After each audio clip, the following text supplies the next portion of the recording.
কুসুম যে ভয়টা পাচ্ছিল এবার সেটাই সত্য হলো। হ্যাঁ বন্ধুরা, ভিডিওতে লাইক দিতে দেখতে থাকুন। যে মুহূর্তে কিনা পরিবারের সমস্ত লোকেদেরকে সঙ্গে করে নিয়ে, শঙ্করকে সঙ্গে করে নিয়ে যখন কিনা মালদার উদ্দেশ্যে রওনা হয় ইন্দ্রাণী গাঙ্গুলি, ঠিক তার পর মুহূর্তেই এই এক পর্যায়ে মালদা পৌঁছানো মাত্রই সোজা কুসুমের বাড়িতে যাওয়া মাত্র যখন কিনা ইন্দ্রাণী গাঙ্গুলি হাততালি দিতে থাকে এবং কুসুমের কথা শুনে হাসতে থাকে এবং বলতে থাকে যে, কী ব্যাপার কুসুম সরকার, তুমি তো এখন কুসুম গাঙ্গুলিতে পরিণত হয়ে গেছো, তাতেও তোমার আনন্দ হচ্ছে না কেন বলো? তুমি হাসো যে তুমি আমার ছেলেটাকে আমার কাছ থেকে কেড়ে নিয়েছো, তুমি অবশেষে সেই জিনিসটা অ্যাচিভ করতে পেরেছো যেটা কিন্তু তুমি এতদিন ধরে করার চেষ্টা করছিলে।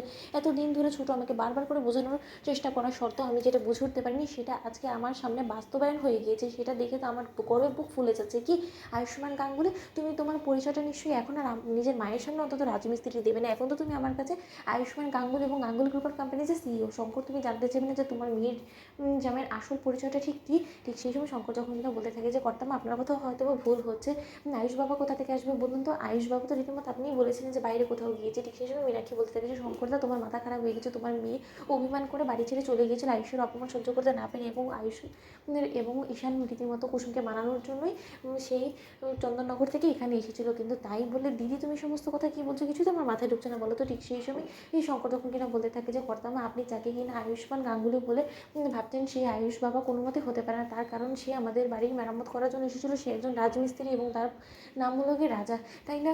বলো না? ঠিক সেই সময় কুসুমের ঠাম্মি যখন কিনা বলতে থাকে যে, ও তার মানে আপনি ইন্দ্রাণী গাঙ্গুলি, তাই তো? আপনার দয়াতেই তো গোটা গ্রামে সমস্ত লোকেরা দুবেলা দুমুঠো খেতে পারে, এবং আপনাকে সামনে থেকে দেখে আমার খুব বেশি ভালো লাগছে। কিন্তু আপনার একটা ভুল ধারণা সৃষ্টি হয়েছে আপনার মনে যে উনি আপনার ছেলে। এইটা কোনো মতেই আপনার ছেলে হতে পারে না। ও তো আমার নাত জামাই, এবং তার থেকে বড় কথা, ওকে আমি বেশ কয়েকদিন ধরেই চিনি। এখানে ও বাড়ি মেরামতের কাজ করছিল, ও হলো গিয়ে রাজমিস্ত্রি। আপনি কেন আপনার ছেলে বলে ভাবছেন বলুন তো ওকে? ঠিক সেই সময় যখন কিনা এক পর্যায়ে আয়ুষের মুখোশটা টেনে ছিঁড়ে ফেলে দেয় ইন্দ্রাণী গাঙ্গুলি, এবং আয়ুষকে ঠাটিয়ে এক চড় মেরে যখন কিনা বলতে থাকে যে, লজ্জা করছে না নির্লজ্জ বেহায়া ছেলে কোথাকার? কোথায় তুমি মাকে বলে এসেছো যে তুমি কুসুমকে মানিয়ে চন্দননগরে ফিরে যাবে? সেই জায়গায় কিন্তু তুমি কুসুমের সঙ্গে এখানে ফষ্টি নষ্টি করে কুসুমকে বিয়ে করে তুমি গাঙ্গুলি বাড়ির বউ করে ওকে বাড়ি ফিরিয়ে নিয়ে যেতে ইচ্ছায় প্রকাশ করেছিলে। তুমি কি মনে করেছিলে এই সমস্ত কিছু মায়ের সামনে কোনোদিনও প্রকাশ পাবে না এবং মা কোনোদিনও আসল সত্যটা জানতে পারবে না? শোনো আয়ুষ্মান গাঙ্গুলি, তুমি বিজনেসম্যান হতে পারো, কিন্তু তুমি এতটাও বড় হয়ে যাওনি যে তুমি তোমার মায়ের চোখে ধুলো দেবে, এবং তোমার মায়ের চোখে ধুলো দেওয়ার মতন এখনও পর্যন্ত সেরকম কোনো মানুষই এই পৃথিবীতে জন্মায়নি। এই কথাটা তুমি মাথায় রেখো। ঠিক সেই সময় ইন্দ্রাণী গাঙ্গুলি যখন কিনা বলতে লাগছে, কী ব্যাপার কুসুম, চুপ করে দাঁড়িয়ে আছো কেন বলো তো? ঠিক সেই সময়